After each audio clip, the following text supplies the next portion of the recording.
எபிரேயர் திருமுகம் 13வது அதிகாரம் 4வது வசனம். திருமணத்தை அனைவரும் உயர்வாக மதியுங்கள்.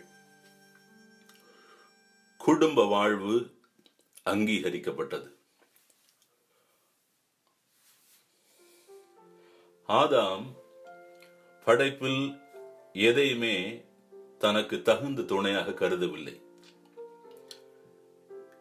இயற்கையாக இருந்தாலும் வேறு எந்த உயிரினமாக இருந்தாலும் அவன் திருப்திப்படாமலே இருந்தான். ஆகவே தான் தேவன் முடிவு செய்தார், குடும்பம் மனித வாழ்வுக்கு உகந்தது என்று. ஆதியாகமம் 2:18 வாசித்து பாருங்கள். பின்பு ஆண்டவராகிய கடவுள், மனிதன் தனிமையாக இருப்பது நல்லதல்ல, அவனுக்கு தகுந்த துணையை உருவாக்குவேன் என்று சொன்னார். ஞானமுள்ள ஒரு பெண்மணி தன் மருமகளின் மட்டிலே மிகுந்த அக்கறை கொண்டு அதே ஆலோசனையை தன் சொன்னாள். ரூத் 3:1. ஒரு நாள் மாமியாராகிய நகோமி ரூத்திடம், நீ இல் வாழ்க்கையில் ஈடுபட்டு மகிழ்ச்சியோடு இருக்குமாறு செய்வது என் கடமை அல்லவா என்று சொன்னாள்.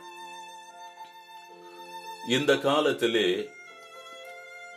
அதிகமாக பாதிக்கப்படுவது குடும்ப வாழ்க்கைதான். ஆகவே தான் நாம் அதை பாதுகாக்க வேண்டும், மதிக்க வேண்டும், கனப்படுத்த வேண்டும்.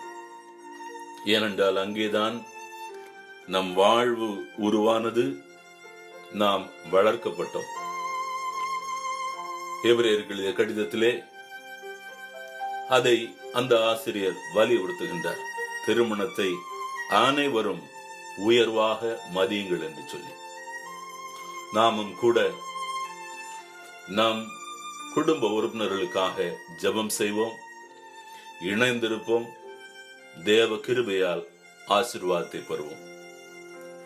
ஜெபம் செய்வோம். அப்பா, நீர் எங்களுக்கு தந்திருக்கிற நல்ல குடும்பங்களுக்காக நன்றி செலுத்துகிறோம். எங்கள் எல்லா உறவுகளுக்காகவும் நாங்கள் உம்மை கனப்படுத்துகிறோம். எங்கள் கடமைகளை சரியாய் செய்ய எங்களுக்கு உதவி செய்யும். எல்லா அதிகாரம் உள்ள இயேசு நாமத்திலே ஜெபிக்கிறோம். ஆமென்.